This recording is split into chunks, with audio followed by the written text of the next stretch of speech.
கிறிஸ்துவுக்குள் மிகவும் பிரியமான தேவனுடைய பிள்ளைகளே, இந்த காலை நேரத்திலே உங்களை சந்திப்பதிலே மிகுந்த மகிழ்ச்சி அடைகிறேன்.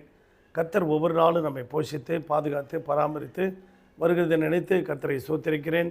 சென்னையில் வேலைச்சல் உள்ள எளிமேஜி சபை வழங்கும் அனுதினம் மன்னா. ஆண்டவராகிய இயேசு கிறிஸ்து அனுதினமும் 5 நிமிடம் உங்களோடு.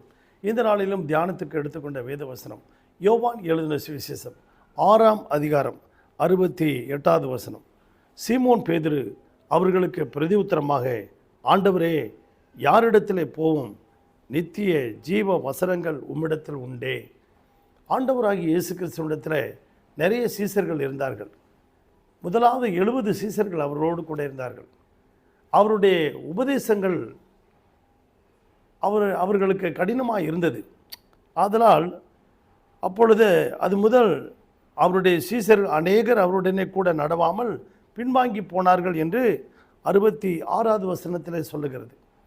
அப்பொழுது இயேசு மீதியும் இருக்கிற 12 சீசர்களிடத்தில் கேட்கிறார், நீங்களும் போய்விட மனதாக இருக்கிறீர்களோ?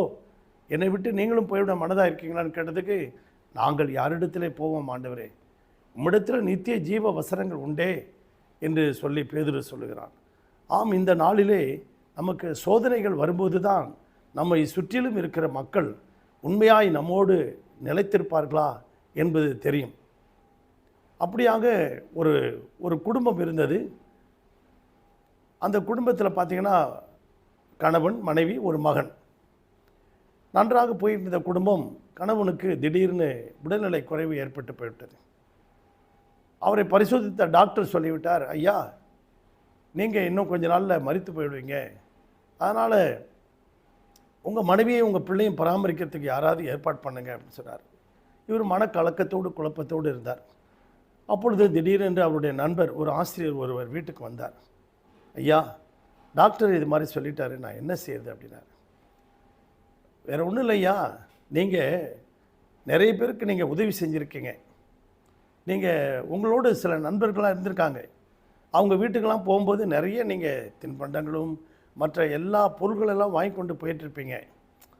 ஆனால் இப்போ நீங்கள் அந்த வீடுகளுக்கெல்லாம் போகும்போது ஒரு கிழிஞ்ச ட்ரெஸ்ஸு, இந்த மாதிரி ஒரு ஏழ்மையான ட்ரெஸ்ஸை போட்டுக்கிட்டு எதுவுமே வாங்காமல் போங்க. அந்த வீடுகளில் யார் உங்களை இன்முகத்தோடு வரவேற்று ஒரு 2 நாள் தங்க வைக்கிறாங்கன்னு பாருங்கள். அப்படி யார் அது மாதிரி தங்க வைக்கிறாங்களோ அவங்க தாயா உங்களோடு உண்மையாக இருக்கிற நண்பர் அப்படின்னு சொன்னாராம். அப்போ இவர் அதே மாதிரி போனாராம். போகும்போது எல்லோரும் மூஞ்சியை சுழிச்சிக்கிட்டு அசட்டை பண்ணிட்டாங்களாம். ஒருவர் மாத்திரம் என்ன செஞ்சாங்களாம், ஐயா, நாங்கள் நல்லா இருக்கும்போது நீங்கள் எங்களுக்கெல்லாம் நாங்கள் கஷ்டப்பட்ட போது எல்லாம் உதவி செஞ்சுருக்கீங்க, எங்களோடு கூட இருங்க, ஒரு 2 நாளைக்கு இருங்க, நீங்கள் எவ்வளோ நாளைக்கு வேணாலும் இருங்க அப்படின்னு ரொம்ப சந்தோஷமாக இன்முகத்தோடு வரவேற்றாங்களாம். அப்போ திரும்பி அந்த ஆசிரியர்கிட்ட சொன்னாங்க, இவர் தான் உங்களோடு கூட இருக்கிற ஒரு உண்மையான ஒரு சிநேகிதன் அப்படின்னு சொன்னாராம். ஆம், பிரியமான தேவனுடைய பிள்ளைகளை, இதை வலியுறுத்தி சொல்லும்படியாக வேதத்தில் ஒரு உண்மையான சம்பவத்தை நம்ம பார்க்கிறோம்.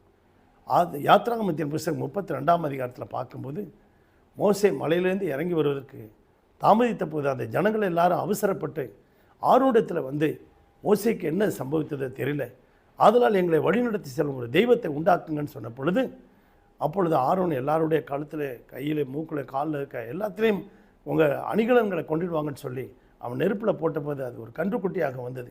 அந்த கன்றுக்குட்டியை வணங்கி ஒரே கும்மாளம், ஒரே மதுபானம் மருந்துக்கிட்டு ஒரே ஜாலியாக இருக்காங்க. அப்பொழுது மோசே வந்தார். என்ன இப்படி செஞ்ச, ஏன் இப்படி இந்த மாதிரி காரியத்தெல்லாம் செஞ்ச அப்படின்னு சொல்லி அவர் ரொம்ப வருத்தப்பட்டார். ஆர்வத்தில் கேட்டு, ஏன் இப்படி செஞ்ச அப்படின்னு சொல்லி வருத்தப்பட்டார். அப்பொழுது மோசே சொல்லுகிறார், அருமையான தேவனுடைய பிள்ளை, மோசே சொல்லுகிற காரியத்தை பாருங்கள்.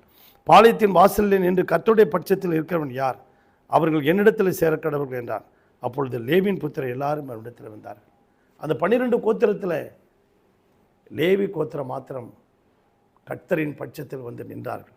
சோதனை, உபத்திரவங்கள், துன்பங்கள் வரும்போது ஆண்டவரிடத்தில் சேருகிறவர்கள் யார்? எப்படிப்பட்டதான் அருமையான தேவனுடைய பிள்ளைகளை, கிதியோன் படையில் 32,000 பேரில் பயமும் திகிலும் உள்ளவங்க ஓடிப்போங்கன்னு சொன்ன பொழுது 22,000 பேர் ஓடிட்டாங்க. மீதி இருக்கிற 10,000 பேரில் டெஸ்ட் வச்சாங்க. 10,000 பேர் டெஸ்ட்டில் 9,700 பேர் ஃபெயில் ஆகிட்டாங்க. நக்கி குடிக்கிற தண்ணி அள்ளி குடிக்கிற 300 பேர் செலக்ட் பண்ண அப்படின்னாங்க. அந்த 300 பேர் தான் அவங்களோடு இருந்தாங்க. ஆம், பிரியமான தேவனுடைய பிள்ளைகளை, சோதனை, துன்பங்கள், உபத்திரங்கள் வரும்போது கர்த்தருக்கு நாம் உண்மையாக இருப்போமா? உங்களுக்காக ஜெபிக்கட்டுமா? பரலோக பிதாவே, இந்த சத்தத்தை கேட்டுக்கொண்டிருக்க ஒவ்வொரு பிள்ளைகளுடைய வாழ்க்கையிலும் ஆண்டவரே குடும்பத்தை ஒவ்வொருவரையும் ஆசீர்வதி, ஒவ்வொரு குடும்பத்தையும் வேலையடைங்க, அவர்கள் தேவைகள் எல்லாம் சந்திக்க முடியாது ஜெபிக்கிறோம். ஆவியானவர் தாமே அந்த குடும்பங்களை வழிநடத்துங்க. எல்லா ஆபத்தீமைக்கும் விலக்கி பாதுகாத்துக்கொள்ளும், ஆசீர்வதியும். இயேசுவின் நாமத்தில் வேண்டிக் கொள்கிறோம் நல்ல பிதாவே, ஆமென். God bless you everybody. Thank you.